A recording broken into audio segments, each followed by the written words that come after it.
Welcome to the tutorial video for Detroit Drums by Iconic Instruments. As with all our tutorial videos, down below in the description of this video is a hyperlinked table of contents. So just click on the hyperlinked timestamp next to the topic you want to learn about, and it'll take you forward to that section of the video. Detroit Drums is a virtual drum instrument and mixing environment that perfectly replicates the sound of 60s pop R&B drumming. Detroit Drums is part of a larger collaboration with our friends at Good Hands Drum Shop in New York City, where we did incredibly detailed sample libraries of some of the most significant drum sets from the 20s through the 70s, with era-specific drums, heads, tuning, and cymbals. We recorded in the space that was Quad Studios in Midtown Manhattan. We used a combination of modern and vintage gear, some of which has actual provenance. And we managed to get several top-notch equipment endorsements to make this a top-flight series of products, with some never-before-seen features like variable tuning and dampening for each drum in a way that you've never seen before. So you see in some other drum libraries, they have like a volume envelope for each drum. Now, this is taking it to a new level. We've done sample-based variable dampening with lots of things moving under the hood to give you naturalistic variation between fully dampened and fully undampened drums, each individual drum. So the variable dampening along with the variable tuning lets you take one drum set and turn it into a really versatile kit. So you can have a wide open, tuned up bop style kit, a wide open, tuned low, tubby, almost a big band era kit. You can dry it up and make it a 70s studio kit. Within one plugin, you can have a range of drum variations. But not only is it a detailed era-specific drum set, it's also an era-specific mixing environment. With a simple mid-century miking setup, each channel has a tube preamp emulation. The master bus has an effects chain that includes a very mute tube compressor, high and low EQ control over the length and filters in the built-in plate reverb, and tape emulation. And each of those are simplified versions of our Model 350 tube preamp, our Model 660X exciting compressor, our parametric EQ, SP140 plate reverb, and our transport vintage tape. And each individual channel can be bussed out to individual tracks in your DAW. So the combination of the variations of drum sounds you can get along with the mixing choices gives you a very, very authentic 60s era drum sound that can be used on anything from hip hop to pop music to authentic mid-60s pop R&B soul. We think you're going to love it. We're going to take you through the tutorial so you can see and hear how it all works. So let's go right from the beginning. Let's instantiate the plugin. I'm just in Pro Tools here. I created a little MIDI drum figure that's kind of a syncopated 60s era funk drumming thing. So each DAW is different in the way that you instantiate plugins. I'm just in Pro Tools here, so I'll just show you. It's going to go multi-channel plugin, go to Instrument, Detroit Drums. This is the L model. There are going to be other models coming out. Next is the S model. Just one quick note, in other DAWs like Logic, for example, when you instantiate Detroit Drums, you'll notice that there are two options, stereo and multi-output. If you're planning on doing any bussing, using the bussing matrix to break your tracks out into individual outputs, you're going to want to choose multi-output option right from the beginning. This way in Logic, you can add your buses right here for using your bussing matrix, which we'll get into in a later chapter. Now, first thing is, if you want to resize the plugin, just in the lower right-hand corner here, you can expand it or contract it to rescale it. Next thing I want to show you is if you make any change on any parameter, if you hit Option click on a Mac or Control click on a Windows machine, it will return it to the default. Not the default for that particular preset, but the default for the plugin itself. And that's true on the drum side or the mixer side, which we'll get into in a little bit here. If I change this compressor threshold, just bring it back by Option clicking on a Mac or Control click on a Windows machine. Now to trigger these sounds, you can either click on the actual virtual keyboard here, or you can arm your track and use your MIDI keyboard here, or you can set up MIDI in your track or record MIDI from your keyboard and play it from there. Now over here with the pedal control, this is where you control how open the hat is. You can see the pedal and the hat moving up and down as I move this pedal control. It's also attached by default right here to the mod wheel. So you can play it and smoothly transition between open and closed and everything in between. So you can get subtle things that you would have in a real hat, where like if you hit a semi-closed hat and then move it pretty quickly, you'll get it to kind of open up.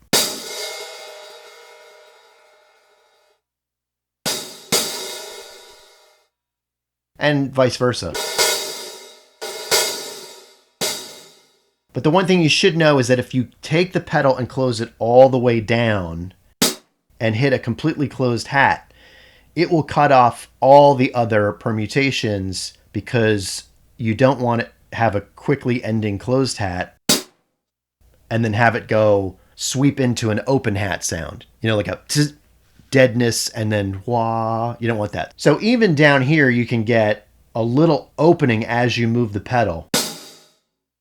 But if you go completely shut and you move the pedal, it kills all the permutations above.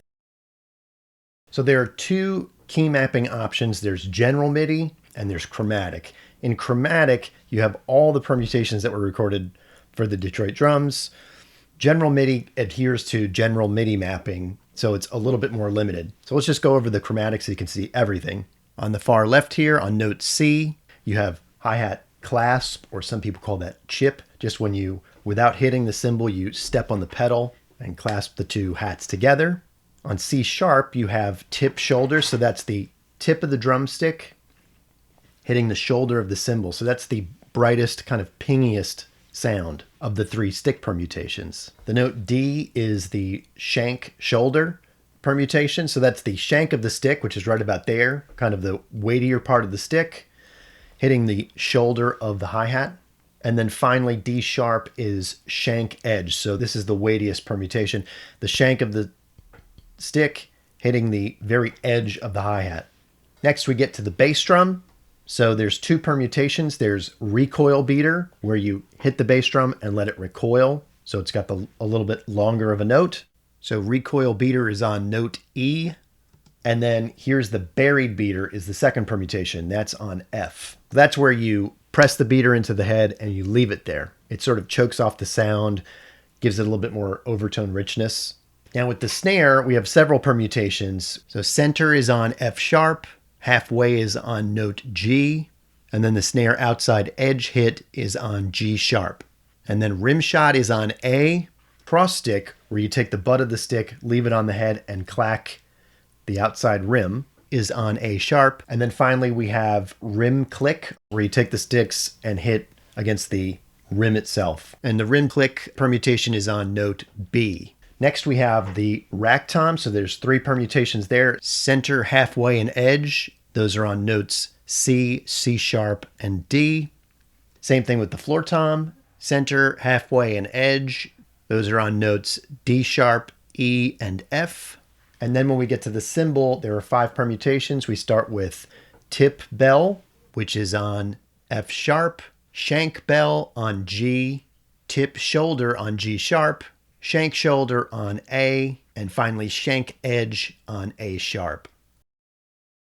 And then, as I said, when we switch to general MIDI, we're adhering to general MIDI mapping, so there are less permutations. So you have two different bass drum permutations, recoil beater on note B, and buried beater on C. And then you have snare rim click on C sharp, halfway snare on D, snare outside edge on note E.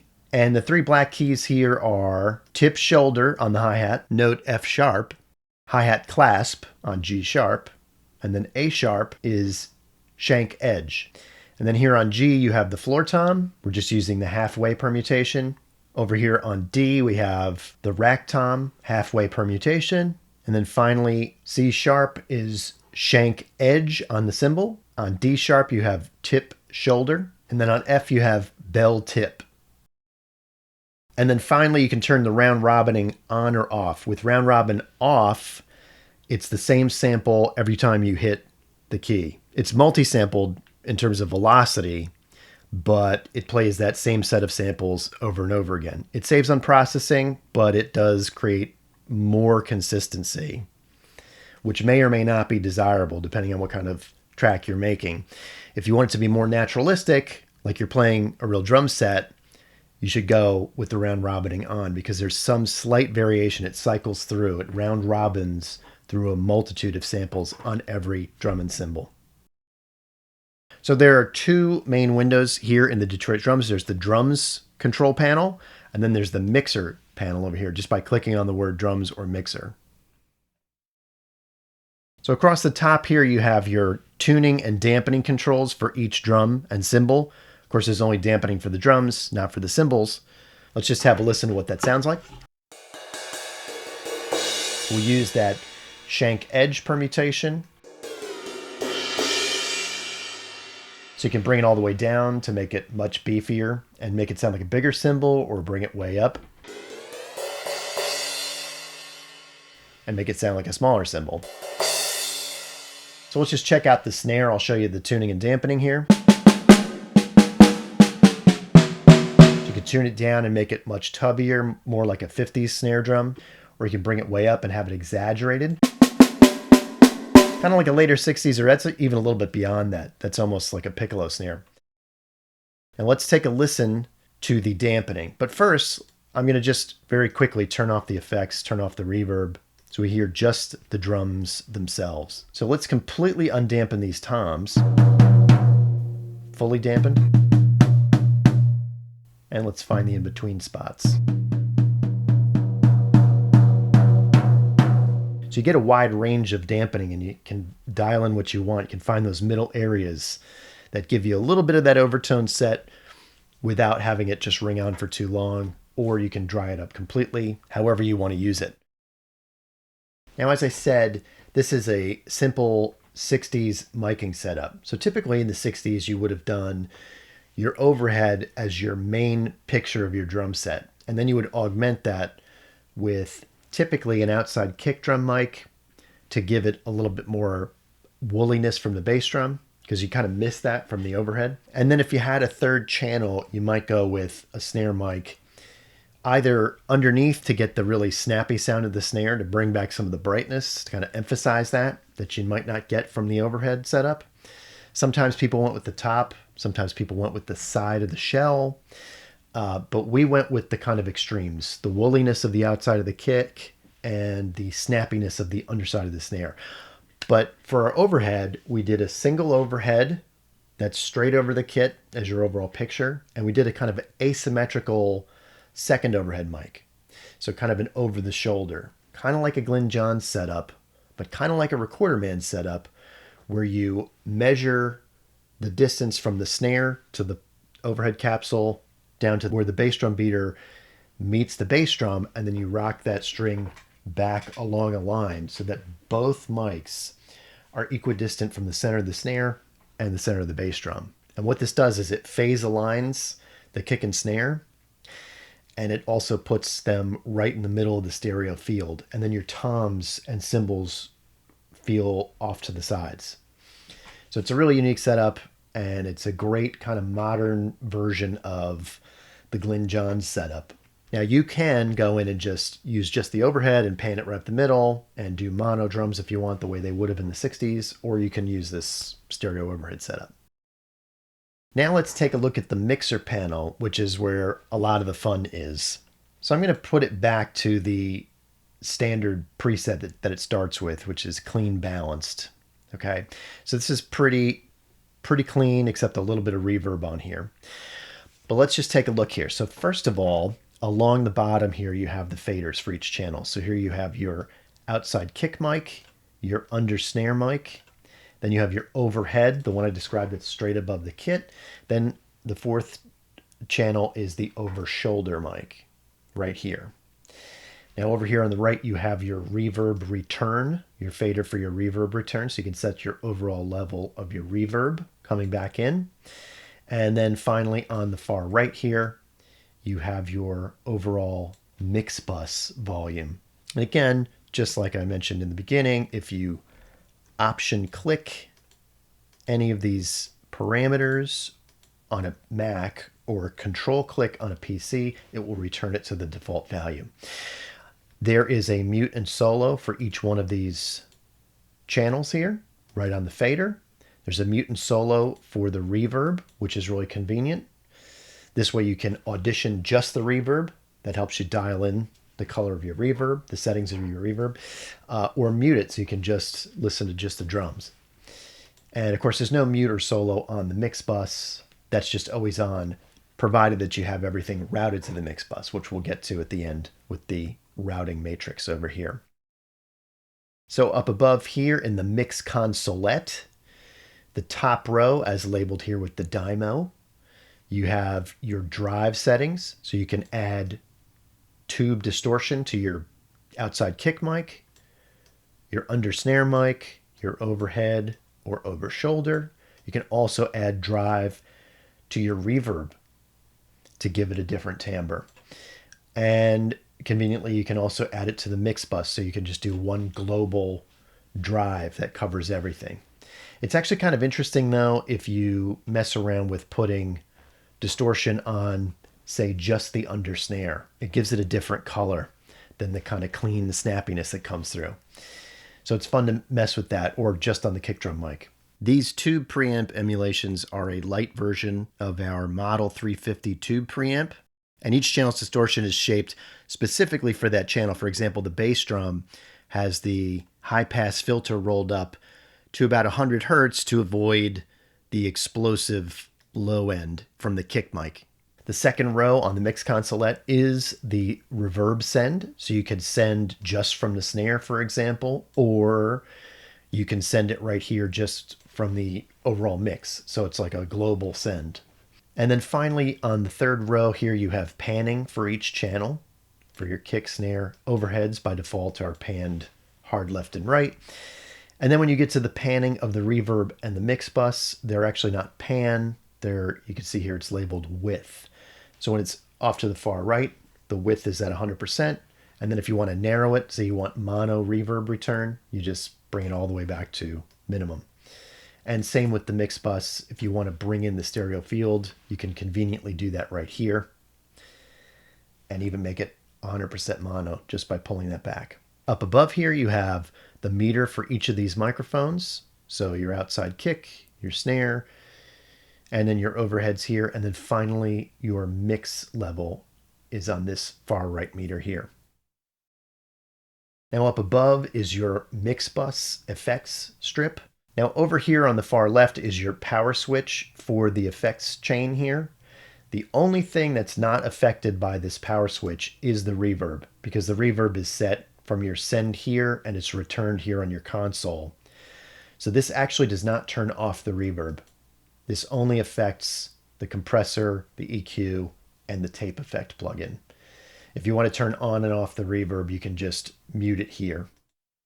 And we'll be going over the busing matrix in the next section of this video, but one thing I should point out is that the compressor, the EQ, and the tape effects only apply to things in the mix channel itself. So if you divert any of these channels to another track in your DAW, they will not be affected by the compressor, the EQ, and the tape. So in the first slot here, you have a sort of simplified one knob compressor. It's a tube Varimu 660 style compressor. It's actually a simplified version of our Model 660X exciting compressor plugin. And so by turning the one knob, you're increasing the input as well as lowering the threshold.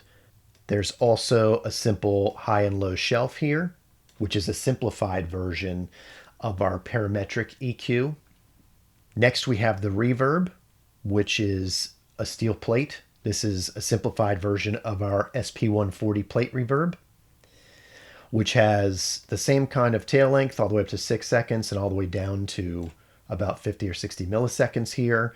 And there's also a stepped version of our filters here, so you can see the label change to the specific frequencies. So if you want to take out some of the low end, you just roll up the high pass here. If you want to take out some of the brightness of the reverb, you can pull it down here. Or if you want to do some combination of the two to put the reverb kind of in the middle, make it more of a mid-range, you can do both. And like I said, you can solo out the reverb here on the reverb return channel just to audition the color of that reverb and the tail length as well. Finally, we have our one knob tape saturation effect here, which is a simplified version of our Transport Vintage Tape plugin. So you can increase the amount of tape saturation and kind of go over the top if you want. There's also the high frequency bypass set screw here, just like in our Transport Vintage Tape. Okay, so let's just take you through this busing matrix. If you go over to the mixer side, you'll notice that these are all by default set to mix. Okay, so you can send to the mix bus, or you can send them to alternative outputs so that you can mix within your DAW rather than within the Detroit drums. So let's just set these up. We'll send them out sequentially, 1 through 5. I'm going to set up 5 new stereo auxiliary inputs or buses. So each DAW is different in the way that you set these up. As I said earlier, in Logic, you actually should set it up as a multi-output instance of the Detroit drums from the beginning if you want to bust these out to individual tracks rather than stereo. In Pro Tools, you can just set it up and it's always ready to be routed to auxiliary inputs or outside tracks. In the case of Pro Tools here, if I hit Shift Option Command, I can sequentially set the input to, you'll notice, out 2 through 10 here. So this way it's 2, 3, 4, 5, and 6. But that corresponds to 1, 2, 3, 4, 5, because Pro Tools considers output 1 to be the mix output, the main instrument output. Okay, so let's just label these. I'll call this 1, even though it's input 2, 2, 3, 4, and 5. So what we have here now, when I hit play, is you'll have the outside kick mic coming into 1, the undersnare into 2, the overheads in 3 and 4, and then the reverb coming into 5. And let me just make these not solo safe so that we can solo them. Kick drum, undersnare, overhead, which is panned left, over shoulder, which is panned right, and then there's our reverb. Now, one thing I want to point out is, earlier I mentioned this, that these effects, the effects chain, those effects, the compressor, the EQ, and the tape effect, are part of the mix bus, okay? So since we're rerouting these individual tracks straight into the DAW rather than into this mix bus, we're not actually even getting to these effects up here. And that's true of this distortion, the drive effect on the mix bus as well. So that mix drive is not working on there either, because it's not going to the mix bus. But we did build this slightly differently than we had, for example, in the Levine's machines. The reverb, we felt it was convenient still to have a global reverb send. So the way we built it under the hood is that this reverb send from the mix bus still does work. Okay, so it still takes this mix of microphones and taps off a single send to the reverb. So you'll notice here.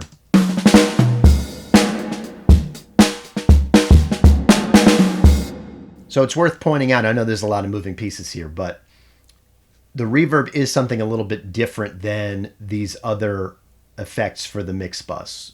The drive, the compressor, the EQ, and the tape effect. This mix send will still work with the reverb. Reverb has its own output, so you'll still be able to print that in your DAW for mixing. Let's look at presets. There are 2 sets of preset pull-down menus here. There's the one on the drums panel, and then on the mixer side, there's another pull-down preset menu, which only affects the mixing choices here. So the first thing I want to point out is that if you change any parameter, it will actually turn the light out to let you know that you're in your own territory. You're not in a preset anymore. And this is only to do with the tuning and dampening. So if you change the pedal, or if you change the key mapping or the round robining, that does not turn off the preset light to let you know you're in your own territory. Just these controls here. And likewise on the mixer side, if you go into a preset, change any parameter on here, it will turn out the light, except for the busing matrix. So if you change the output of any of these mic channels or the reverb channel, it will not turn out the light to let you know you're in your own territory. Now with automation, each DAW is different in the way it treats, how you set up automation. So since we're in Pro Tools here, let's just hit the auto button and you can choose which parameters you want to add to be automatable. So right now I'm just going to do the pedal CC because I want to control how the hi-hat opens and closes throughout the figure. So like right here, I want to have the hat fully open. Let's just see what this sounds like. It might be a little bit unnatural, so I might need to grab this and pull it over a tad. Let's see. There you go.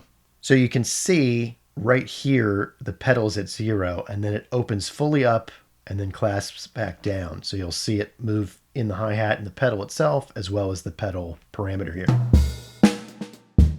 And you can actually change presets, mix or drum presets. You can change the amount of drive. You can change the amount of reverb. So if you want something between the verse and the chorus, a drier verse and a more reverberated chorus, or kind of a cleaner verse and a more driven chorus, you can automate any of those changes throughout your song. So any of those parameters are automatable.